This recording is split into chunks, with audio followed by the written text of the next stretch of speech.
আসসালামু আলাইকুম। আজকে আমি আপনাদের সাথে শেয়ার করতে যাচ্ছি মালয়েশিয়ার যে মেডিকেল রিপোর্ট আছে, মেডিকেল করার পর যে এই রিপোর্টটা অনলাইনে যায়, এই রিপোর্টটা আপনারা কিভাবে চেক দিবেন?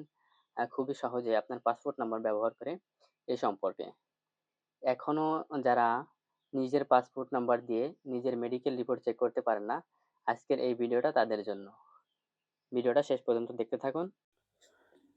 এইজন্য আমরা প্রথমে চলে আসলাম Google Chrome ব্রাউজারে। এখান থেকে সার্চ অপশন থেকে আমরা লিখবো ফমিমা চেক। ফমিমা চেক লেখার পরে সার্চ অপশনে ক্লিক করে দিব।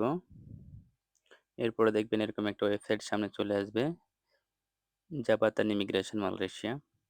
এটার উপর আপনারা ক্লিক করে দিবেন। দেওয়ার পরে এরকম একটা ইন্টারফেস শো করবে সামনের উপরে। এখান থেকে একটু সামান্য জুম করবেন।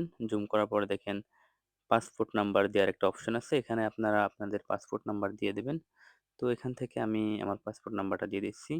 তারপর নিচে থেকে আপনাদের কান্ট্রি সিলেক্ট করবেন। এখান থেকে আমি বাংলাদেশ সিলেক্ট করে দিচ্ছি। তারপরে একটু জুম আউট করে ডান পাশে যেয়ে দেখবেন সার্চ অপশন আছে। এইখানে ক্লিক করে দিবেন। দেওয়ার পরে দেখতে পাচ্ছেন মেডিকেল রিপোর্ট শো করতেছে এইখানে। মানে আমি এই পর্যন্ত ৪ বার মেডিকেল করছি। ৪ বারের পুরা মেডিকেল রিপোর্টের ডাটা এখানে শো করতেছে। তো জুম করলে দেখতে পাচ্ছেন আমার মেডিকেল রিপোর্ট ফিট আসছে। তো এরকম চাইলে আপনারাও আপনাদের মেডিকেল রিপোর্ট চেক করে নিতে পারেন।